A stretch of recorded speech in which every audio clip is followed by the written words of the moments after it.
আমাদের হাতে একটা ইমেইল আছে এবং এই ইমেইলটি আমাদের পাঠিয়েছেন পুরো ঠিকানা দিয়ে মোহাম্মদ আজিজুর রহমান, গ্রাম বিয়ং আ আ বি আ বিরা আচ্ছা বিরাহিমপুর নাকি বিরানপুর নাকি ইব্রাহিমপুর হবে সম্ভবত সেটাই। ইব্রাহিমপুর হবে। পীরগঞ্জ পোস্ট অফিস আ নাটোর জেলা থেকে। এবং তিনি বলেছেন যে ১ম এই আমার সালাম গ্রহণ করবেন। আমি রেডিও ফুর্তি, ভূত এফএম এর অনুষ্ঠানের জন্য একটি ঘটনা পাঠালাম। অনুগ্রহ করে ঘটনাটা পড়বেন। ঘটনাটি ঘটেছে ২০১০ সালের ১ম দিকে আমাদের পাশের গ্রাম জালালাবাদে। ওই ব্যক্তির নাম খোদা বক্স। বয়স আনুমানিক ৪৫ থেকে ৪৭ বছর। সে একদিন রাত ২টা-৩টার দিকে তার বাথরুমে যাবার প্রয়োজন হয় এবং সে যায় এবং এখানে উল্লেখ করার মতো বিষয় যেটা সেটা হচ্ছে তাদের বাসার পাশে একটা সাঁওতাল পাড়া আছে। তারপর সে বের হয়ে দেখে যে তার থেকে আনুমানিক ২০ গজ দূরে রাস্তার পাশে একটি মহিলা ঘোমটা মাথায় দিয়ে বসে কাঁদছে। তখন সে মনে করে যে হয়তো সাঁওতাল বাড়ির কোনো লোক তার স্ত্রীকে মেরেছে, সেইজন্য সে বাইরে বসে কাঁদছে।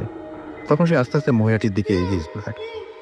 কিছুক্ষণ এগিয়ে যাওয়ার পর সে লক্ষ্য করে যে ১ম এ তার এবং মহিলাটির মাঝে যতটুকু দূরত্ব ছিল, তখন ঠিক ততটুকুই দূরত্ব রয়ে গেছে। কিছুতেই দূরত্ব কমছে না এবং মহিলাটির কাছেও সে যেতে পারছে না। কিন্তু তার অন্যদিকে কোনো খেয়াল নেই, সে এগিয়েই চলেছে। এদিকে ওই ব্যক্তিটি কিন্তু আস্তে, আস্তে বাড়ি ছেড়ে মাঠের মধ্যে চলে গেছে এবং মহিলাটিও সমান দূরত্ব বজিয়ে রেখে এগিয়ে যাচ্ছে। অপরদিকে ওই মাঠের মধ্যে ছিল একটি পরিত্যক্ত গভীর নলকূপের ঘর। সেখানে মানে সচরাচর কেউ সেই ঘরে প্রবেশ করত না এবং মাঝে মধ্যে রাত্রে ওই ঘরে আলো দেখা যেত। অথচ সেখানে কোনো বিদ্যুৎ ছিল না। যাই হোক, ওই ব্যক্তিটি একসময় লক্ষ্য করে যে মহিলাটি সেই গভীর নলকূপের ঘরে প্রবেশ করল। তখন তার মাথায় কাজ করল, তার মাথায় যেটা কাজ করে সেটা হচ্ছে যে সে বুঝতে পারে যে আচ্ছা আমি তো বাড়ি থেকে অনেক দূরে চলে এসেছি এবং আসলেও মহিলাটির বাস্তবে কোনো অস্তিত্ব নেই। তখন সে একটা চিৎকার দেয় এবং চিৎকার দিয়ে বাড়ি ছুটে আসে এবং বাড়িতে এসে সে অজ্ঞান হয়ে যায় এবং সঙ্গে, সঙ্গে তার শরীরেও জ্বর এসে যায়। অনেক চিকিৎসা করার পরেও সে আর সুস্থ হয়নি। মাসখানেক অসুস্থ থাকার পরে এক পর্যায়ে সে মারা যায় এবং তারপরেই ঘটে মর্মান্তিক একটা ঘটনা। সেটা হচ্ছে যে ওই ব্যক্তিটি অত্যন্ত গরিব ছিল এবং একজন দিনমজুর ছিল। সে মারা যাবার পরে তার স্ত্রী ছোট, ছোট ৪ সন্তানকে নিয়ে একেবারে পথে বসে যায়। তখন থেকেই সে মানুষের কাছে সাহায্য প্রার্থনা করে সংসার চালাচ্ছে। সো এই ঘটনাটি তাকে সারা জীবন বহন করে নিয়ে বেড়াতে হচ্ছে। এরকম একটা ভয়ঙ্কর ঘটনা। সো যারা বলেন যে দেখতে যায় বা বেশ আগ্রহ প্রকাশ করেন, তারা খুব বেশি সাহস না দেখানোই ভালো। কারণ যদি এরকম বড় ধরনের কোনো ঝামেলা ফেস করেন, সেই ঝামেলা থেকে বেরিয়ে আসাটা আসলে অনেক কষ্টের। যাই হোক, আমাদের আরো একজন গেস্ট রয়েছেন, তার কাছে আমরা যাবো এবং তার ঘটনা আমরা শুনবো। আ যিনি আমাদের সাথে ১ম একটা ঘটনা শেয়ার করেছিলেন। আজকে এখন এই মুহূর্তে তিনি আমাদের তার কাছ থেকে আমরা 2nd ঘটনাটা শুনবো। আপনার নামটা আরেকবার বলবেন। যেহেতু আমাদের এখানে দেখা যায় না সবাইকে নাম বারবার হ্যালো, আমি পিয়াস ধানমন্ডি থেকে। আ আমি এখন যে ঘটনাটা শেয়ার করব সেটাও আমার আব্বুর এক্সপেরিয়েন্স করা। এটা আমার দাদু বাড়ির একটা ঘটনা। আমার দাদু বাড়ি নাটোরে। আ মানে আব্বু তখন ক্লাস 9 এ বা 10 এ পড়ে। এই সময়কার ঘটনা আরকি। অনেক আগের। অনেক নাও ৩০ বছর আগের ঘটনা। তো সেখানে হয়েছিল কি যে আব্বুদের দাদা বাসার পাশের এক বাড়িতে নতুন বিয়ে করে নিয়ে আসছে এক আঙ্কেল। উনি মানে নতুন বিয়ে করে আনছে। তার বিয়ে করে আনার পরে ৭ দিন থেকে ৮ দিন যাওয়ার পরে হঠাৎ করে তিনি একটা অদ্ভুত জিনিস লক্ষ্য করতেছেন যে তার মানে তার স্ত্রীর মধ্যে কিছু একটা চেঞ্জ হইছে। আচ্ছা, কেমন টাইপের চেঞ্জ বলতে কি যে হঠাৎ সে রাত বিরাতে উঠে চলে যায়। মানে তাকে পাওয়া যায় না। ১২টা-১টার সময় পুকুরে বসে থাকে। পুকুরের মধ্যে ডুবে গলা পর্যন্ত পানিতে চুবে থাকে। রাত্রের বেলা হঠাৎ গাছে উঠে যায়। দুপুরবেলা গাছে থাকে। ঘরের কোনো কাজে মন নাই। এই টাইপের মানে পাগলামি শুরু করছে আরকি। হঠাৎ করে মানে ভালো মানুষ ৭-৮ দিন যেতে না যেতে হঠাৎ করে পাগলামি শুরু করছে। তখন তারা আরকি গ্রামে তো তেমন আর কিছু ছিল না। তখন কারেন্টও ছিল না আরকি। তখন তারা করছে কি যে একদিন একটা ইয়াকাটা ওঝা বলে বা এরকমই কি যেরকম তান্ত্রিক বলে আরকি তাকে ডাকছে। সো সে আসছে। আসার পরে ওই মহিলাকে দেখে বলছে যে মহিলার বোধহয় এরকম কিছু প্রবলেম আছে। সো ওকে ট্রিটমেন্ট করতে হবে। তো বলছি, "কিভাবে করবেন ট্রিটমেন্ট?" বলছি কি যে একটা মানে আমাদের দাদু বাড়ির পিছনে মানে বাহিরে বড় একটা বাইরে বাড়ি ছিল। মানে বড় জায়গা। ওই জায়গাটা অনেক বড় ছিল। পাশে গোয়াল ঘর-টর আছে। সেখানে আরকি মানে মহিলাটাকে আনছে। আনি ওখানে বাসাইছে। বসানোর পরে তার চারিদিকে ৬ হাত দূর দিয়ে একটা সার্কেল করছে। সার্কেল করছে। আর তখন উনি বলছেন যে এই অনেক লোক আসছে দেখতে যে কি করবে এই লোকটা, কি করবে দেখতে সবাই আসছে গ্রামের অনেক লোকজন। তো বলছে আপনাদের মধ্যে থেকে ৪ জন লোক আসেন যিনি সবচেয়ে শক্তিশালী। মানে কি যে এই মহিলার মানে কি যে নড়াচড়া করবে তো ওকে ধরে রাখতে হবে। আমি একাই তো পারব না। তখন ৪ জন লোককে ডেকে এসে নিয়ে এসে সার্কেলের মধ্যে ঢুকাইছে। আর বলছে কি একটা পিতলের কলসিতে করে ১ কলসি পানি নিয়ে আসেন। সো এই পানিটা আমার লাগবে। এই পানিটা ছাড়া আমি ওকে ঠিক করতে পারব না। সো এক কলসি পানিও আনছে। তার হাতে ঠিক তসবি টাইপের কিছু একটা ছিল। কিন্তু তসবির তো দানাগুলো অনেক ছোট, ছোট হয়। তার ওই দানার ওই জায়গাতে ছিল আরকি বড়, বড় নীল ও কমলা, হলুদ কালারের পাথর। সো মানে তখন সে শুরু করছে কি এই যে পাথরগুলা খালি গুনতেছে মনে, মনে বিড়বিড় করে গুনে, গুনে সে বারবার ইয়াতে ওই কলসির পানিতে ফু দিচ্ছে। বারবার কলসির পানিতে ফু দিচ্ছে। আর কলসির পানি যতই ফু দিচ্ছে আর ওই মহিলা প্রচুর জোর খাটাচ্ছে। মানে অস্বাভাবিক জোর। যে ৪ টা মানুষ, একটা মহিলা মানুষ ৪ টা বড়, বড় শক্তিশালী পুরুষ মানুষ তাকে ধরে রাখতে কন্ট্রোল করতে পারছে না। এত জোর খাটাচ্ছে। মানে সে দৌড়ে, দৌড়ে খালি আসতে চেষ্টা করতেছে যে ওই কলসি তাকে ফেলে দেওয়ার চিন্তা ভাবনা। কিন্তু ওরা অনেক শক্ত করে ধরে রাখছিল।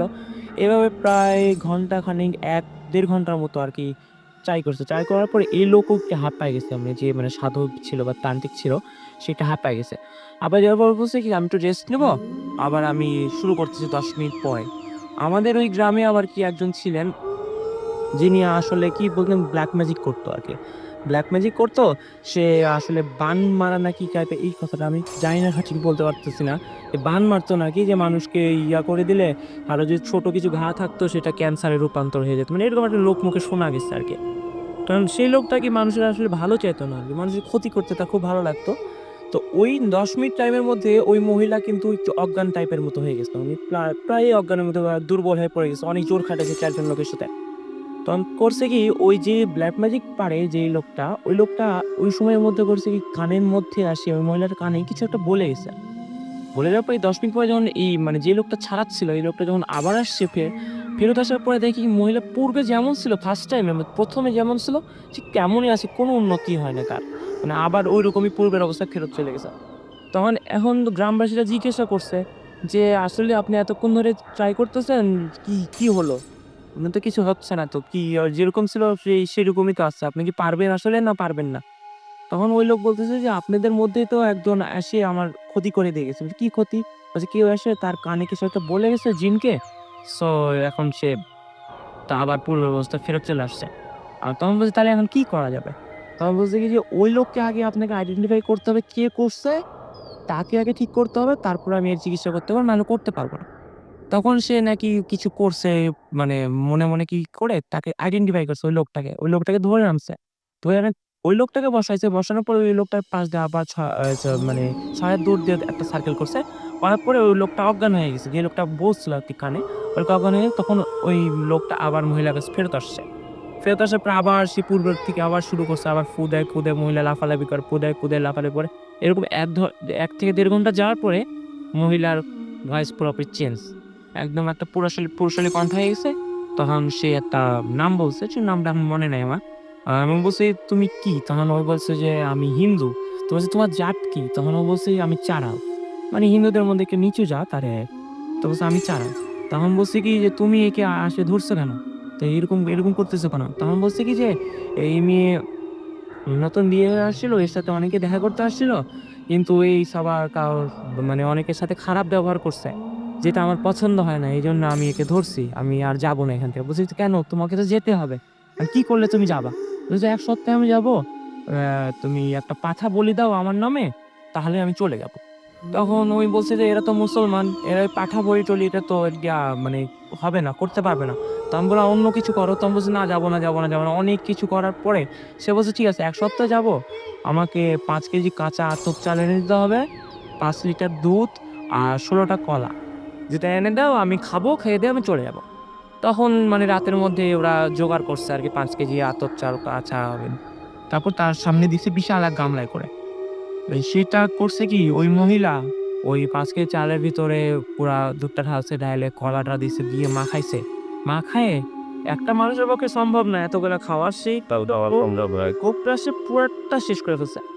পুরোটা একদম 5 কেজি চাল, কাঁচা চাল চাবাতে তো অনেক কষ্ট হবে। সে পুরোটা শেষ করে ফেলছে। ফেলার পরে এখন হচ্ছে যে আমি এখন চলে যাব। তখন গ্রামবাসীরা জিজ্ঞাসা করছে যে, "ও যে চলে যাবে তার প্রমাণ কি? আপনি বলতেছেন চলে যাবে। ও যদি আবার ব্যাক করে ফেরত আসে, আমাদের তো প্রমাণ লাগবে যে আপনি কিছু করেন।" তখন ওই লোকটা আশেপাশে তাকাচ্ছে। তাকাতে দেখে কি যে বাড়ির পিছনে একটা বড় আম গাছ আছে। তখন বলছি, "দেখেন তো ওই আম গাছের নিচে কেউ আছে নাকি?" তখন বলছে যে একজন লোক গেছে যে বলছে, "না কেউ নাই।" বলছি, "কেউ যদি থাকেও তাকে সরে যেতে বলেন।" তখন সরে যেতে বলছে। কেউ নাই, পুরো ফাঁকা। ঠিক 30 থেকে 40 সেকেন্ড পরে একটা কি জিনিস হইছে যে একটা বিশাল মোটা 10 থেকে 12 ইঞ্চি মোটা একটা ডাল ভেঙে পড়ছে। হঠাৎ করে মানে মোটাস করে একটা শব্দ হচ্ছে, বিকট শব্দে ভেঙে পড়ছে। যে ডালটা কাটতে কমপক্ষে যদি কুড়াল দিয়ে কাটা হতো তাও ঘন্টা আনেক সময় তো লাগতই সময় লাগবে স্বাভাবিক। তারপরে ওই এই জিনিসটা করার পরে কি লোক বলছে, "হ্যাঁ, ওই এখন চলে গেছে, এখন ভালো।" তারপর থেকে ওই মহিলা ঠিকই আছে, ভালো আছে, সংসার করতেছে। তার বাচ্চা-কাচ্চা সবই হইছে। এখন নরমাল এখন নরমাল। আপাতত আমরা আবার ঘটনায় চলে যাই এবং আমার সাথে আরো একজন এই মুহূর্তে উপস্থিত আছেন। আপনার নামটা একটু বলবেন? আমি জয়, ঢাকা সিটি কলেজে পড়তেছি ইন্টার ফার্স্ট ইয়ার। ওকে। সো আ আপনার ঘটনা কোথায় ঘটেছিল? ঘটনার জায়গাটা বলেন। আপনি বেসিক্যালি ঘটনাটা আমার নিজের না, মানে আমার একজন ভাইয়ার আঙ্কেল। উনাদের গ্রামে হয়েছিল, প্লেসের নামটা বলতে চাচ্ছি না। Sure, no problem. ঘটনাটার মেইনলি হয়েছে সেটা হচ্ছে আঙ্কেল উনাদের গ্রাম থেকে একটু দূরে আরকি উনার বিজনেস প্লেস ছিল। তো বিজনেস প্লেস থেকে আসার সময় রাতে ঘটনাটা ঘটছে। আসলে উনি একদিন রাতে আসতেছেন, তো উনার হঠাৎ মানে টয়লেট আছে, তো উনি মানে রোডে এক সাইডে যে টয়লেট করে আসতেছিলেন। তো আসার পরে উনি সাইকেল উনার ছিল, তো সাইকেল নিয়ে যখন আসতে একটু সামনে যাওয়ার পর মেইনলি উনি যেটা দেখেন যে উনার বড় ভাই রোড দিয়ে হেঁটে আসতেছে এবং তাকে থামালেন যে, "এ দাঁড়া।" দাঁড়ায় যে, "হ্যাঁ, ভাইয়া কি ব্যাপার?" যে, "দাঁড়া, তোর সাথে সিগারেট আছে?" তো উনি ফার্স্ট একটু কনফিউজ ছিল কারণ উনার বড় ভাই সিগারেট খেতেন না। তারপরেও দিলেন যে, "হ্যাঁ, ভাইয়া যেহেতু বড় ভাই চাইছে দিছে।" তো বড় ভাইয়া সিগারেটের লাইটারটা ঝিলিয়ে ফেলে দিল বাইরে। বাইরে ফেলে দেওয়ার পর বলল যে, "সাইকেলের পিছনে বস, আমি চালাচ্ছি।" মানে দূরে ফেলে দিল জি। এবং তখনই নিশ্চয়ই ব্যবহারটা একটু আনইউজুয়াল একটু উইয়ার্ড ছিল কারণ ভাইয়া মানে বড় যিনি ছিল উনি আসলে অ্যাকচুয়ালি সিগারেট খেতেন না। আর এটা চাওয়াটা একটু অন্যরকম ছিল। আর ওই টাইমটাতেও তাকে ওখানে দেখাটাও একটু অন্যরকম।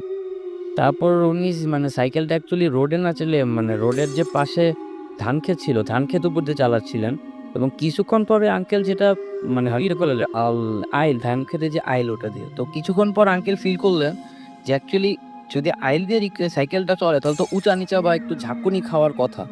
বাট একদম স্মুথলি সাইকেলটা চলতেছিল এবং মানে অনেকটুক যাওয়ার পর উনি যেটা একদম ভালোভাবে নোটিস করেন যে অ্যাকচুয়ালি সাইকেলটা চলতেছে না, থিন এয়ারে ভাসতেছে। তখন উনি ভয় পেয়ে সাইকেল থেকে জাম্প দিয়ে লাফায় পড়েন এবং মানে ধান ক্ষেতের উপরে লাইট থাকে মাঝে কিছু, যার কারণে হালকা কিছুটা শেপ দেখেন যে উনার যে বড় ভাই ছিল অ্যাকচুয়ালি উনি মানে কেমন একটা অন্যরকম একটা শেপ হয়ে যায়। আচ্ছা, একটু সাইজে বড় এরকম, যার কারণে উনি ভয় পায় এবং ভয় পেয়ে অনেকক্ষণ দৌড়াদৌড়ি করে এবং অনেকটুকু দৌড়াদৌড়ি পর্যন্ত ওই যেই শেপটা ছিল সে ওই ভাই আঙ্কেলটার সাথে ছিল। তো অনেকক্ষণ ইয়ে করার পর উনি যেটা দেখলেন যে মানে সামনে কবরস্থান থেকে আর কিছু না পেয়ে কবরস্থানের ভিতর চলে গেলেন। তারপরে ওর এই শেপটা মানে তার কাছে আসতেছে না, মানে কবরস্থান এরিয়াতে ঢুকতেছে না, বাট এর আশপাশে ঘুরতেছে। এবং আপনি আমাকে ফোনে বলছিলেন বারবার করে যে তা সাধারণত অনেক মানুষ বলে যে সে কবরস্থানে অনেকে ভয় পায় বলে, বাট ওই আঙ্কেলের পর আমার যেটা এসেছে কবরস্থান অ্যাকচুয়ালি সেরকম কিছু হয় না। আচ্ছা। অনেক মানে নিরাপদ। অনেকে হ্যাঁ, বলে অনেকে যেটা আমিও শুনেছি যে অনেকে এটা বলেন যে কবরস্থান সবচাইতে মানে নিরাপদ এবং একটা পবিত্র জায়গা এবং কেউ যদি এরকম ভয়-টয় পায় এবং কবরস্থানে আশ্রয় নেয় তাহলে নাকি ঝামেলাটা দূর হয়ে অনেক সময় এই প্রবলেমটা হয় না। রাইট। তো আঙ্কেল ওইখানে ভয়ে মানে উনি একদম সেন্সলেস হয়ে গেছে। উনার বাবা আবার খুব মানে ধর্ম করেন। সো সকালবেলা উনি যখন ফজর নামাজ পড়ে কবরস্থান জিয়ারত করে আসতেছিলেন, তখন উনি তার ছেলেকে দেখলেন যে কি ব্যাপার এখানে। রাতে তারা অতটা চিন্তা করে না, এখন যেহেতু বিজনেস প্লেসটা একটু দূরে, সে হয়তো ওখানে রাতে স্টে আউট করছে কোনো কারণেই। তো সকালবেলা দেখে তাকে উঠায় নিয়ে আসে। উঠায় নিয়ে আসার পরে বাসায় আসার পর সে যখন ঘটনাটা ডিসক্রাইব করে, ফার্স্ট এ কেউ তেমন একটা করেনি যে হয়তো রাতে ভুল দেখছে। বাট ঐদিন রাতে আবার সমস্যা, তাদের বাসায় ঢিল পড়ে। মানে যে ঐদিন রাতে মেইনলি যেটা হয় যে দিনটা তো কোনরকম কাটলো ওই ছেলে ইয়ে করে।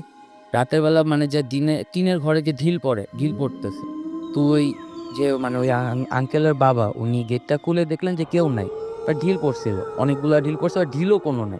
টিন থেকে গড়ায় পড়লে ইট-টিট কিছু তো থাকবে, কিছুই ছিল না। শুধু সাউন্ডটা ছিল। তারপর মেইনলি উনি ইয়ে করেন, যেহেতু উনার বাবা একটু মানে ধর্ম ভালো করেন, উনি হুজুরের কাছে গেলেন। ও হুজুর এটা মানে ওই যখন ডিসকাস করলো তখন হুজুর অ্যাকচুয়ালি যেটা ডিসক্রাইব করছিল সেটা হচ্ছে যে উনি যে টয়লেটে গেছেন অ্যাকচুয়ালি ওইখানটাতে জিনদের কিছু একটা ছিল। তারা হয়তো এখানে ছিল বা কিছু, সো উনি কোনোভাবে তাদের ডিস্টার্ব করছেন। তার কারণে তার সাথে মানে তাকে যে অ্যাটাক করছে বা কিছু। পরে মানে তারপর মেইনলি যে প্রবলেম হয় যে উনার যে মানে চেঞ্জ হয়ে যায় উনি একদম। মানে উনার যে অ্যাটিটিউড ছিল সেরকম না। আগে সে খুব হাসিখুশি ছিল, বাট পরে একদম চুপচাপ। এবং ওই পরে ওই হুজুরের কথায় তাকে ওইখান থেকে পাঠায় দেয় এবং অন্য জায়গায় ঢাকায় শিফট করে দেয়। বাট এখন আমি তার সাথে একবার দেখছিলাম, বাট এখনো সে নরমাল হয়নি। মানে যে অলওয়েজ একটা চুপচাপ একটা মানে আলাদা এরকম একটা মানুষ। তারপরে প্রবলেমগুলো এখন শেষ হয়নি, না প্রবলেমগুলো এখনো সে আর প্রবলেম ফেস করে না, বাট তার ভিতরে একটা ভয় যে অলওয়েজ থাকে সেটা বোঝা যায়। আচ্ছা। মানে এই জিনিসটা ফেস করার পরে এবং সত্যিই মানে হঠাৎ করে একদম পরিচিত কোনো মানুষের রূপ ধরে যদি কেউ আসে, আর এভাবে যদি বলে যে মানে ঢাকা শহরে যারা সাইকেল তো অনেকে ঢাকা শহরে এখন চালান এবং এখন নতুনভাবে সাইকেলটা দেখছি রাস্তায় খুব ভালো লাগে। এবং আজকে মানে আমি বলব যে যদি এরকম আজকেও সকালেও দেখছিলাম যে একসাথে অনেকগুলো সাইকেল যাচ্ছে। সো এরকম যদি কেউ ফট করে আপনাকে বলেই ফেলে যে, "হ্যাঁ ভাই আপনার সাইকেলটা দেন আমি চালাই, আপনি পেছনে বসেন।" তারপর যদি এরকম একটা অদ্ভুত ঘটনা ঘটে তাহলে মানে কি হতে পারে? ওরে বাবা! সাইকেল থেকে কত লাফ দিয়ে নামা যায়? গাড়ি হলে তো নামাও যাবে না। বা মানে খুবই মানে একটা জিনিস হয় কি যে আমি মাঝে, মাঝে অনেকের কাছে এই ঘটনাটা শুনি। আপনাদের কারো সাথে হয় কিনা আমি জানি না। অনেকেই আমাকে এটা বলেছেন যে অনেক সময় ঘুমের সময় মানুষ মনে করে যে হ্যাঁ, আমি ঠিক ওইদিকে পাশ ফিরবো না, পাশ ফিরলেই বাজে কিছু একটা দেখতে পাবো। কেউ একজন শুয়ে আছে সঙ্গে। কোনো একটা অস্তিত্ব টের পায়। তো এরকম মানে অনেক সময় অনেকে এরকমও বলে যে পাশ ফিরে দেখেছে যে নিজেই শুয়ে আছে নিজের পাশে। সো এই ব্যাপারগুলো কিন্তু খুবই উইয়ার্ড যে আমি যদি দেখি হঠাৎ করে রাতের বেলায় ঘুম ভেঙে যে আমার পাশে আমিই শুয়ে আছি, কেমন লাগবে? অনেক ভয় লাগবে নিশ্চয়ই। সো এরকম যে ঘটনাই থাকুক না কেন আপনাদের সেই ঘটনা যত উইয়ার্ডই হোক না কেন, এইটা হচ্ছে রাইট প্লেস যেখানে আপনি আমাদেরকে সেই ঘটনাগুলো পাঠিয়ে দিতে পারেন এবং আমরাও যাচ্ছি সেই ঘটনাগুলো পড়ে শোনাতে। আজকে আমরা পেয়েছি আরো একজনকে যিনি এসছেন খুলনা থেকে। আমরা এখন সেই গেস্টের কাছে যাবো এবং তার ঘটনা শুনবো আমরা। সো আপনার নামটা বলবেন, কোথা থেকে এসছেন, একদম মানে অ্যাড্রেসটা বলবেন। হ্যালো লিসেনার্স, আমি সামিত ফ্রম খুলনা। আমি ইন্টার সেকেন্ড ইয়ারে পড়ি খুলনা সিটি কলেজে। আর আমার বাসা হলো খুলনা সরা। সো আপনার আসতে কোনো সমস্যা হয়নি এত দূর রাষ্ট্রে? তে ভালো এসছে, হ্যালো। Thank you. আপনি যে কষ্ট করে এসছেন অনেকটা পথ। থ্যাংকস। অ্যাকচুয়ালি আমি যে ঘটনাটা এখন শেয়ার করব এটা আমার ঘটনা না, এটা আমার বড় ভাইয়ের ঘটনা। আমার বড় ভাইয়ের নাম হলো ফয়সাল। উনি সহ ওনার অন্য ফ্রেন্ডরা সবাই ওনারা ফার্স্ট বলি যে ওনারা সবাই হলো খুলনা ভার্সিটিতে পড়েন।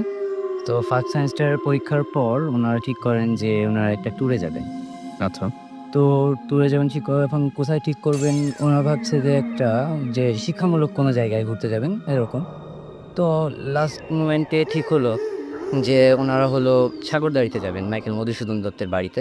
অলরাইট। ওর কাছাকাছি ওনাদের এক ফ্রেন্ডের বাসা আছে রাজু নামের। তো ওনারা ওইখান থেকে ৪ থেকে ৫ কিলোমিটার দূরে বাসাটা। তো ওইখানের ওনারা স্থানীয়। তো স্থানীয় এবং ওনাদের বাড়িটা যথেষ্ট বড়। ৫ থেকে ৬ বিঘার উপর। সো তো গেলেন ওনারা যে আনন্দ ফুর্তি করতেছে। রাত্রে ১২টা থেকে ১২:৩০ দিকে আ এটা শীতকাল ছিল। তো রাত্রে ১২টা থেকে ১২:৩০ দিকে ওনারা হঠাৎ করে ওনাদের এক ফ্রেন্ড বলে উঠল যে, "চল উম রস খেয়ে আসি।" তো এটা বলা বাহুল্য যে ওই ওনাদের বাড়ির পিছন সাইডে ৪ বিঘার উপরে আ খেজুর গাছ আর নারকেল গাছের বাগান, অনেক বড় বাগান। আচ্ছা। তো ওইখানে যেহেতু শীতকাল ডেফিনিটলি রস গাছ কাটছে, রস খেতে যাচ্ছে সবাই। তো এরকম গেল সবাই একসাথে। যে খানিক দূর যাওয়ার পর ওনারা ফিল করলো যে আসলে এইভাবে তো ইয়ে গাছ থেকে রস পেড়ে ঠিলা দিয়ে খাওয়া পসিবল না। তো একটা গ্লাস আর একটা জগ হলে ভালো হয়। তো বলল যে, "রাজু তোর বাসা তো? তুই যা আঙ্কেলের আন্টিকে বলে একটা জগ আর একটা গ্লাস নিয়ে আয়।" আচ্ছা। তো বলল যে, "আচ্ছা ঠিক আছে আমি যাচ্ছি। তোরা একটা কাজ কর সামনে আগা। আ আগায় খানিক দূর যেয়ে যে ফার্স্ট এর দিকের থেকে মানে যে গাছগুলা দেখবি যে একটু বেশি রস হয়েছে ওইখান থেকে একজনকে উঠায় গাছ থেকে রস পাড়া শুরু করে। আচ্ছা। আচ্ছা। তো এরকম ওনারা খানিকদূর যাওয়ার পর ওদের মানে দ্বীপে চলে গেছিল ওনারা কিছুটা। তো ওইখান থেকে বাসাটা কিছুটা দূরে ছিল ৫ থেকে ৭ মিনিট। তো ওনারা খানিক দূর যাওয়ার পর দেখলো যে পিছনে ঘুরে দেখে যে ২ মিনিট পরেই দেখে যে রাজু ভাই আবার ফিরে আসছে। আচ্ছা। রাজু ভাই সবসময় হাসি খুশি থাকেন। কিন্তু তখন দেখে তাকে একটু গম্ভীর মনে হচ্ছিল। যে একটু মুড অফ। সবসময় স্মাইলিং ফেস করে থাকেন। এটা কিন্তু ওনাকে দেখে বলছে, "কি ব্যাপার রাজু, তুই খালি হাতে ফিরে আসলি?" তো উনি বলছে, "না, আম্মু পাশের বাড়িতে গেছেন ওই দিদির সাথে দেখা করতে।